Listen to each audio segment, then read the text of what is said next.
Magandang araw mga kaibigan. Gusto kong magbigay reaksyon sa isang nakakaalarma na post ni Crisette Laureta Chu. Tungkol ito sa posible na pagpa-impeach kay VP Sara on or before June 30 this year. Okay, isa si Crisette Laureta Chu sa mga pinakamatalino, hinahangaan na DDS vlogger. Ang kanyang mga post sa kanyang social media accounts are very insightful. Yung analysis niya talagang swak na swak most of the time. So, itong pinaka-latest post niya, medyo napaisip ako kasi by June 30, ang administrasyong ito gagawin ang lahat para i-impeach si VP Sara. Okay, basahin ko lang muna yung kanyang post then mamaya as I go on, magbigay ako ng reaksyon. Sabi niya, relax, but daw relax ako. Confident kasi ako, by June 30, they truly remove Sara as a threat. This administration should have already impeached her. That's only 2 months away. So, September, ano na ngayon? Katapusan na, 30. May June 30, 2 months away. But then, I don't know kung saan niya nakuha yung informasyon niya. Basta, ito ang kanyang post. Kailang sinagot niya na mahihirapan, parang imposible, sabi niya, na ma-impeach nila si VP Sara in 2 months time. Mayroon siyang 3 reasons na isinite sa kanyang post. So, isa-isahin natin.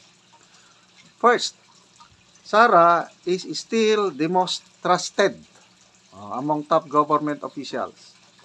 2 years is not enough to destroy on her credibility.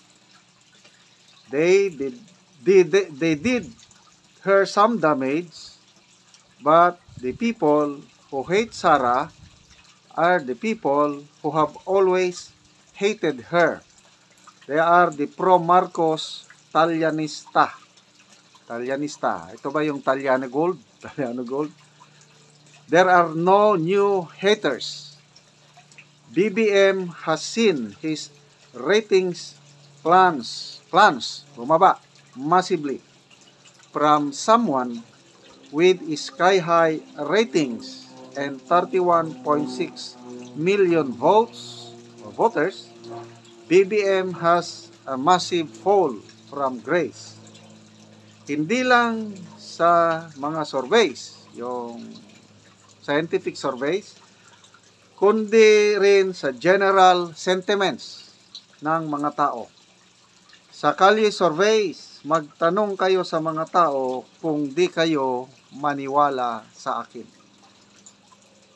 I agree with this, yung Okta, Pulse Asia, SWS, Publicos at iba pa, lumalabas talagang grabe na ang pagbagsak sa ratings ni PBBM. Yung pinaka-latest, 49% na lang ang satisfaction rating niya, samantalang si VP Sara nasa 70 plus pa rin. Na-maintain. Bumaba ng kaunti yung rating ni VP Sara nung nagsimula yung demolition job laban sa kanya. But ngayon, nakabawi na sa maintain yung rating niya. Si BBM pababa ng pababa. Okay. Dagdag ni Crisette, many old school loyalistas are extricating themselves from this administration. Agree ako nito. Marami na akong kakilala, mga friends, na basta magkita kami, yon ang sabi nila. Nawalan na sila, even mga Ilocanos. Nawalan na sila ng gana kay BBM. So, agree ako nito. The remaining Talyanistas are a joke. Talyanista, Talyano Gold siguro ito. Huwag na tayong lumayo. Jaime Marcos, the perceived smartest among the Marcos children, siya pala malaking dagok for the loyalista. She's being careful now, but what if she pivots finally and completely?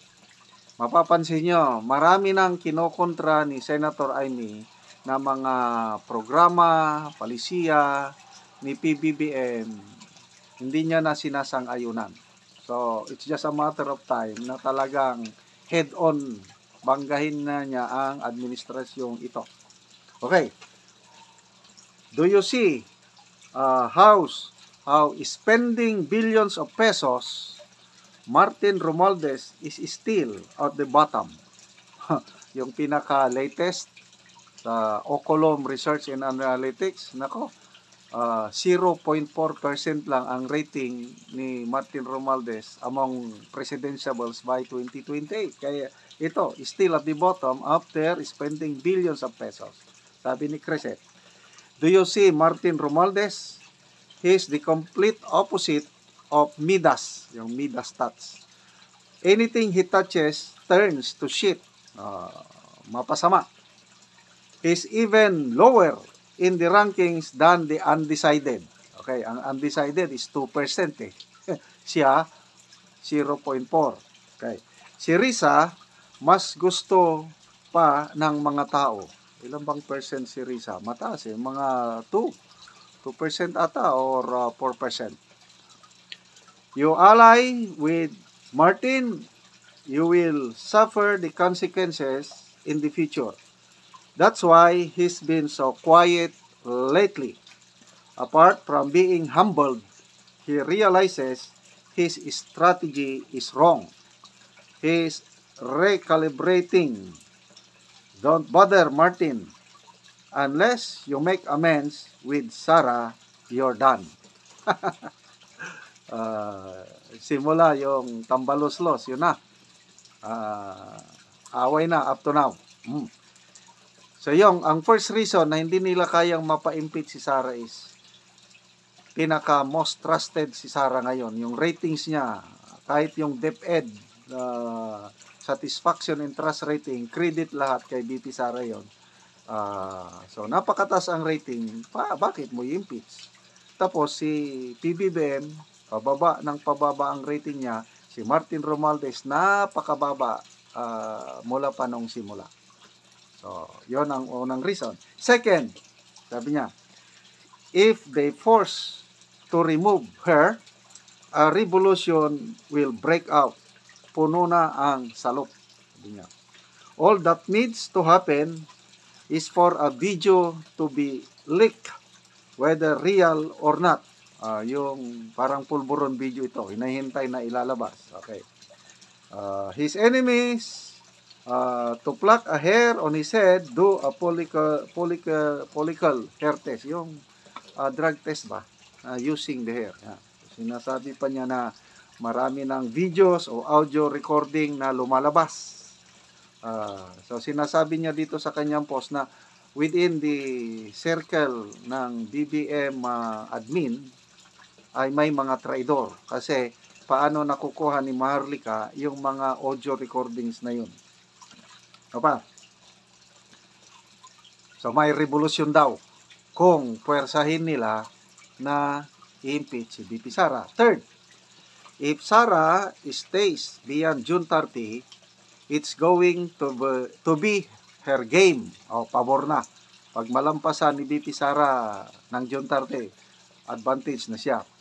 If they tried to remove Sara after June 30, they will force the hand of many people into choosing between the two top leaders, and we all know who's more loved. Sino ang mas mamahalin ng tao. If BBM is impeached or kicked out because of a revolution, Sara can be the president. And she can run again and do a GMA and become a president for 10 years. Okay? Then, time is on Sara's side. She has more leverage and more reason to fight.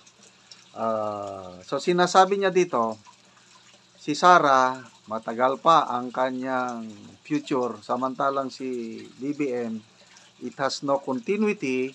Sinabi niya sa kanyang post, yung US election by November, kung nanalo si Trump as a president, wala na, hindi na matutuloy yung mga usapan ng Philippines in the US kasi wala na, iba ang style ni Trump. So, sabi niya, if Trump wins, we will be saved from yung posibleng giyera. June 30, question mark. Remove Sara or forever hold your peace. Then, maganda yung ending niya. Sabi niya, I do not want a revolution. Magulo yan. Kaya, shape up. Magbago kayo. Gawin nyo ng tama para walang revolution. So, I agree. Sana hindi na tayo aabot yung revolution na yan. Kasi, ang kawawa, ang taong bayan, ang Pilipino. Lalo na yung nasa laylayan. So, ulitin ko kay Crescent lang ito, idea niya, opinion niya, I don't know, saan niya nasagap yung ano. Parang tingin ko, mahirapan talaga sila. Siguro, ang kaya nila yung sibakin si VP Sara as DepEd Secretary. Anytime, pwede nilang gawin yan. Siguro, by June 30, baka yun tanggalin na siya. Edi, subukan nila. But, yung repercussion, yung restback ng taong bayan, humanda sila. Kung tatanggalin nila si VP Sara as DepEd Secretary. Yung impeachment naman, pwede sa Kamara, they can always do that dahil majority o alos daming kongresista na sumusuporta sa leadership ni Speaker Martin Romualdez. So pwede lulusot ang impeachment complaint sa House. But then ang mga judges, ang mga senador. Sige, subukan nila na iakyat ang isang impeachment complaint sa Senado at tignan natin kung sino ang mapapahiya. So, salamat, Crisette Laureta Chu. Please continue your post dahil naliliwanagan ang taong bayan dahil sa iyo.